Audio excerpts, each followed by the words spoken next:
नमस्कार, मैं हूँ ज्योतिषाचार्य नीलम शर्मा। आज हम बात करेंगे कुंडली की।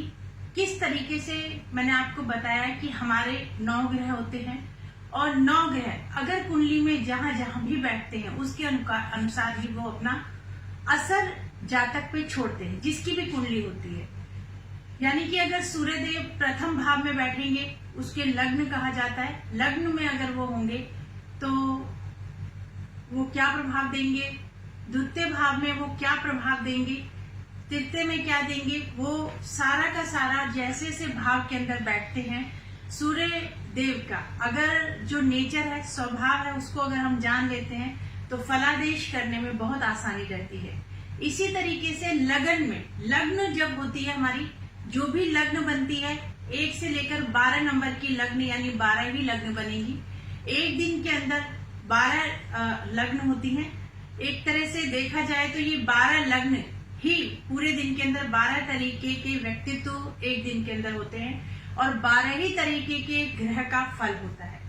ये जब भी हम कुंडली देखते हैं तो इसको आप बहुत आसानी से देख पाते हैं कि जिस भी नंबर की राशि लग्न के अंदर आएगी वही उस व्यक्ति का स्वभाव इंडिकेट करेगा कि वो उस व्यक्ति का वास्तविक स्वभाव इस तरीके का होगा। अगर हम इस तरीके से उसको देखकर चलेंगे तो जब हम फलादेश करेंगे तो उसमें बहुत इजी रहेगा।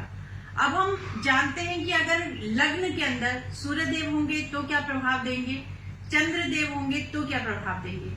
सबसे पहले आप सभी को ये, अगर हम ज्योतिष की कोई भी जानकारी लेते हैं तो जो ग्रह का बेसिक नेचर है उसको आपको बहुत अच्छी तरीके से पढ़ना चाहिए कि सूर्य पित्त कारक है, सूर्य आंखों की ज्योति का कारक है, सूर्य देव किस किस चीज के कारक है वो पता होना चाहिए और हमारे शरीर के अंदर वो क्या अहमियत लेके बैठते हैं। अगर रोग देंगे तो वो किस तरीके का देंगे। इसी तरीके का चंद्रमा अगर होगा तो चंद्रमा हमें किस तरीके का रोग देने में सक्षम है, चंद्रदेव। या हमारे रक्त के से संबंधित वो अगर हमें रोग देते हैं तो वो किस किस ग्रह के साथ क्या प्रभाव दे सकते हैं।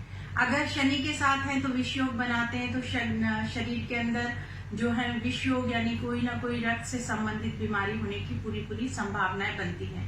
अगर लग्न के अंदर मंगल आ जाते हैं तो व्यक्ति बहुत साहसी, उग्र स्वभाव का और मंगल से प्रभावित रहेगा। इसी तरीके से अगर बुध देव हमारी लग्न के अंदर आते हैं तो हमारे अंदर एक व्यवसायिक सोच होगी, बुद्धिमान होंगे और जो बुद्ध से संबंधित जितने भी प्रभाव हैं वो उस व्यक्ति के अंदर देखे आएंगे। साथ साथ हमें ये भी देखना होगा कि किस और ग्रह का प्रभाव लग्न पे पड़ रहा है। जो लग्न में राशि आ रखी है उसका प्रभाव तो पड़ेगा ही पड़ेगा। सपोज कर लीजिए मंगल ही मानते हैं, हम 1 नंबर राशि को ही लेकर चलते हैं कि अगर 1 नंबर राशि लग्न के अंदर है तो अगर मंगल बैठेगा तो वो किस तरीके का प्रभाव देगा, यानी कि वो मांगलिक योग, मंगल अगर लगन के अंदर होता है मांगलिक दोष माना जाता है, पर मंगल स्वराशि का होता है तो शास्त्र के अंदर है तो मंगल अगर 1 नंबर में है तो वहां मांगलिक दोष नहीं होता। पर मंगल से संबंधित सारी विशेषता वो जातक लेकर पैदा ही होगा।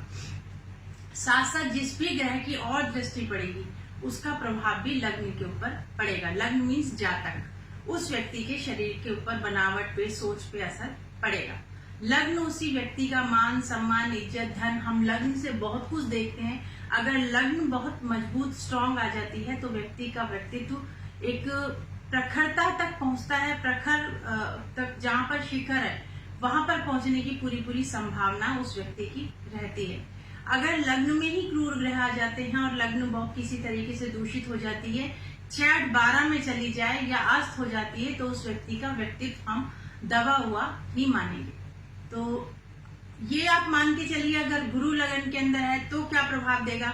इसके लिए आज मैं आपको सिर्फ हिंट दे रही हूँ, इसके बाद एक एक करके ग्रहों का भी प्रभाव किस तरीके से लगन के अंदर आएगा ये मैं आपको बताने का प्रयास करूंगी। पर सर्वप्रथम उन लोगों का बहुत बहुत धन्यवाद जिन लोगों ने हमारे चैनल को सब्सक्राइब किया हुआ है। जिन लोगों ने सब्सक्राइब नहीं किया, नोटिफिकेशन बेल को नहीं प्रेस किया, उनसे पुनः आग्रह है कि आप लोग हमारे चैनल को सब्सक्राइब कीजिए और जो भी हम नोटिफिकेशन देंगे कि जब भी हम फ्री कुंडली कंसल्टेशन देंगे तो आप उससे तुरंत लाभान्वित हो सकते हैं। तो अब बात करते हैं, अगर शुक्र लगन के अंदर है तो व्यक्ति व्यक्ति थोड़ा सा विलासप्रिय मनोरंजन की तरफ आकर्षित रहेगा और जो उसका चेहरा है वो चार्मिंग रहेगा, क्योंकि शुक्र का नेचर चार्मिंग यानी कि मनोरंजन की तरफ आकर्षित रहने वाला व्यक्ति रहेगा। पर साथ साथ ये भी हमें देखना जरूरी है कि उसके ऊपर किसी क्रूर ग्रह की दृष्टि है या किसी शुभ ग्रह की दृष्टि है। अगर गुरु देखता है तो यहाँ पर धार्मिकता लिए हुए व्यक्ति भी हो जाएगा। जिस तरीके से आप देखते हैं कि जो लोग गाना तो गाते हैं, मनोरंजन तो करते हैं, पर वो जागरण में कर रहे होते हैं। जागरण में या पूजा पाठ की जगह पर ऐसी सभाओं के अंदर ऐसे व्यक्ति मिलेंगे। अगर शनि लगन के अंदर हैं तो क्या प्रभाव देंगे?